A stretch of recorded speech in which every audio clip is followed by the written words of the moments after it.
মাঠে খেলা চলমান, হঠাৎ করেই উত্তপ্ত কমলাপুর স্টেডিয়ামের ভবন। খেলাপাগল সমর্থকদের নয়, খোদ খেলোয়াড়দের পাল্টাপাল্টি অভিযোগে সরগরম স্টেডিয়াম প্রাঙ্গণ। পুরো ফিক্সিং ম্যাচ খেলছে এখানে, যারা ম্যাচ কমিশনার থেকে শুরু করে মহসিন সাহেব, যিনি ফিক্সিং এক্সপার্ট, যিনি বিশেষজ্ঞ, এটা থেকে যে পরীক্ষা নিরীক্ষা করে, উনি আমাদের এখানে বলে গেছে এটা পুরো পাতানো ম্যাচ। সিনিয়র ডিভিশন ফুটবল লিগের শেষ দিনে ঘটে এমন ঘটনা। ৩৬ পয়েন্টে ২-এ অবস্থান সাধারণ বীমার। তবে সিদ্দিক বাজার ঢাকা জুনিয়র এসসির বিপক্ষে ম্যাচে মহাখালী একাদশ ৬-১ ব্যবধানের জয়কে অপ্রত্যাশিত দাবি করে পাতানো ম্যাচের অভিযোগ করেছে সাধারণ বীমা। এর পরিপ্রেক্ষিতে লিগ শেষ হওয়ার পরপরই ফুটবল লিগ কমিটিকে অভিযোগ জানাতে আনুষ্ঠানিকভাবে চিঠিও দেয় ক্লাবটি।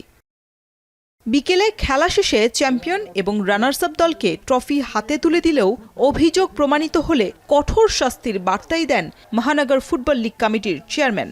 যেহেতু লিগ শেষ, আমরা আগের থেকেই বুঝলাম প্রাইজ ডিস্ট্রিবিউশন করব, প্রাইজ ডিস্ট্রিবিউশন আবার সেরে নিলাম। তাদের অ্যাপ্লিকেশনটা যদি আমি ক্যামেরাও রাখছি, আমি পাতানো খেলার যে কমিটি আছে সেই কমিটির দুজনকেও আমি রাখছি। এটা আমি অবশ্যই তাদের কাছ থেকে এটা মতামত নেব।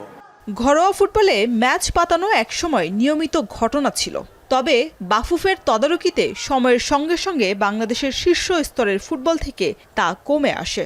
তবে নিচের স্তরের লিগগুলোতে পাতানো ম্যাচের বিষ বাষ্প এখনও বিদ্যমান। দেশের ফুটবলের উন্নয়নে সব ধরনের ফুটবল থেকে ফিক্সিং নামক বিস্ফোরা থেকে মুক্তির দাবি সবার। শরীফ রওশন, এখন, ঢাকা।